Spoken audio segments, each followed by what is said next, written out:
mga kwentong nakakatakot, may mga kwentong hindi maipaliwanag, at may mga kwentong hanggang ngayon bumabagabag pa rin sa mga nakaranas nito. Ako si Zorro at ito ang Kwento sa Kangit-ngit. Patayin ang ilaw, lakasan ang volume, at samahan niyo akong pakinggan ang kwentong ito.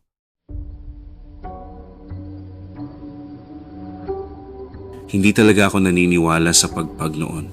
Akala ko, pamahiin lang. Pero pagkatapos ng lamay ng tita ko, may nangyari sa bahay namin na hanggang ngayon, hindi ko pa rin maipaliwanag. Last month lang ito nangyari. Namatay yung tita ko dahil sa sakit. After ng ilang araw na burol, dumalo kami sa huling gabi ng lamay. Bandang 10:10 na ng gabi, umuwi na kami. Habang nasa labas ng funeral home, sabi ng pinsan ko, "Daan muna tayo sa convenience store. Magpagpag muna tayo." Napangiti lang ako. "Grabe naman kayo, pamahiin lang yan." Sabi ko, gusto ko nang umuwi kasi pagod na ako. Diretso akong sumakay ng tricycle. Pagdating sa bahay, tahimik na lahat. Natutulog na sina mama at papa. Naligo ako, nagpalit ng damit, tapos humiga na. Normal lang ang lahat. Noong una, bandang 12:00 ng madaling araw, may narinig akong mahinang katok. Tok! Tok! Tok! Akala ko kapitbahay lang. Hindi ko pinansin.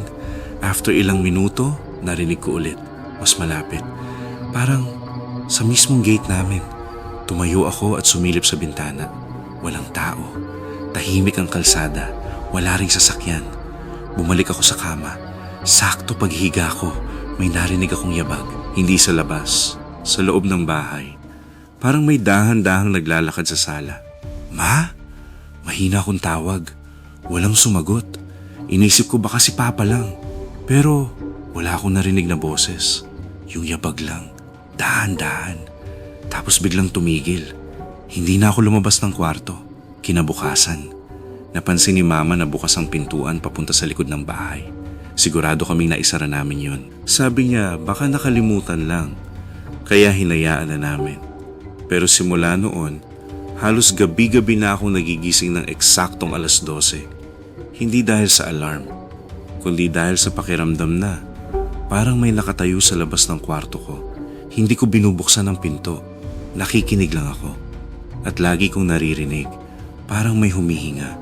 Mahina, mabagal, sa kabilang side ng pinto. Pagkalipas ng 1 linggo, naikwento ko yun sa lola ko. Tahimik lang siyang nakinig. Tapos tinanong niya ako, "Nagpagpag ba kayo bago umuwi?" Napailing ako. "Hindi po." Bigla siyang natahimik. Sabi niya, "Hindi lahat ng sumusunod sa lamay, tao." Kinabahan ako. Hindi ako sumagot. Kinagabihan, sinubukan kong matulog ng maaga. Bandang 12:00, nagising na naman ako. Tahimik ang buong bahay. Tapos, may kumatok. Tok! Tok! Tok! Sa pinto ng kwarto ko. Mahina ang boses. "Pwede bang pumasok?" Akala ko si Mama, pero may kakaiba. Parang hindi siya humihinga habang nagsasalita. Hindi ako sumagot. After ilang segundo, narinig ko ang boses ni Mama. Sa kabilang kwarto. "Anak, tulog ka na ba?" Doon ko na-realize, hindi si Mama ang nasa labas ng pinto ko.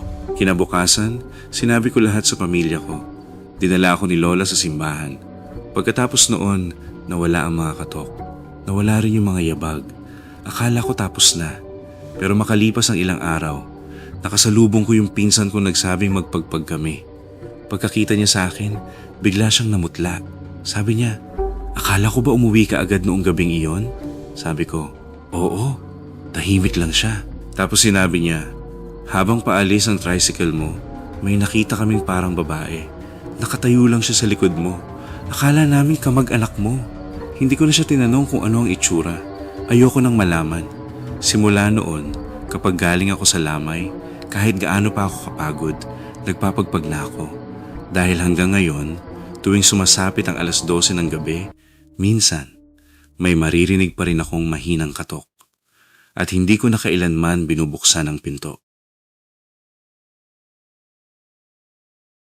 At dito nagtatapos ang ating kwento.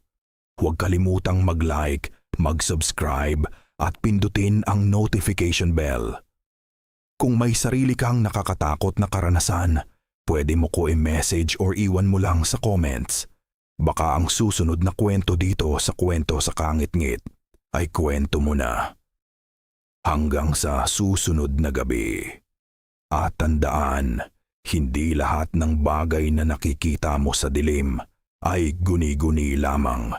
Pero huwag kang lilingon, baka may nakikinig din sa likod mo.